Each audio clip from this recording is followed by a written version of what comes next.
Bore के atomic model से related सभी न्यूमेरिकल के लिए हम इन फिजिकल क्वांटिटीज़ के फॉर्मूले को कैसे याद रख सकते हैं, आइए देखते हैं।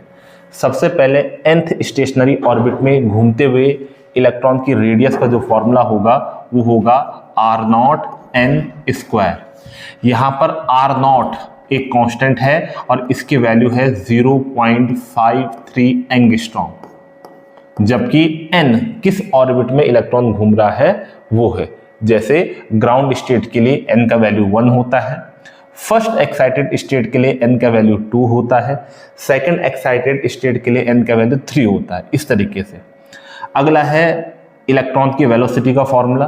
तो इसके लिए हम याद रखेंगे c/137n और c यहाँ पर स्पीड ऑफ लाइट है जिसका वैल्यू आप जानते हैं 3 × 10⁸ मीटर पर सेकेंड होता है।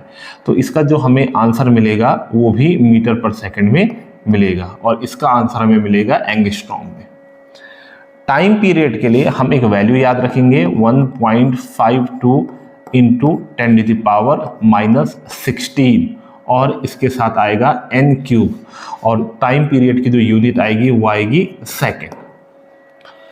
किसी भी घूमते हुए इलेक्ट्रॉन की जो टोटल एनर्जी होती है वो -13.6/n² और यूनिट होगी इलेक्ट्रॉन वोल्ट, जबकि काइनेटिक एनर्जी का मैग्नीट्यूड टोटल एनर्जी के मैग्नीट्यूड के ही बराबर होता है, लेकिन ये पॉजिटिव होती है, यानी कि 13.6/n² इलेक्ट्रॉन वोल्ट।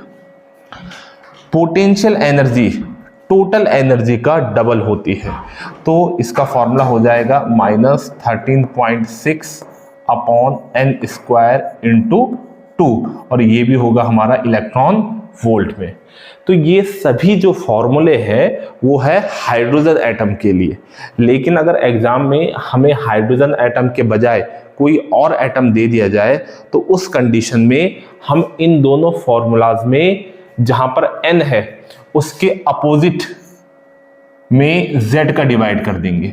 यहां n नीचे है तो ऊपर z का इनटू कर देंगे, जबकि इन नीचे के 4 फॉर्मूलाज में हम z² का इनटू या डिवाइड करेंगे। अब यहां पर n ऊपर है तो यहां पे हमें z² नीचे लिखना है, यहां पर n नीचे है तो हमें z² ऊपर लिखना है, यहां पर भी ऊपर लिखना है और यहां पर भी ऊपर लिखना है। तो इस तरीके से हम ये फॉर्मूले याद रख सकते हैं।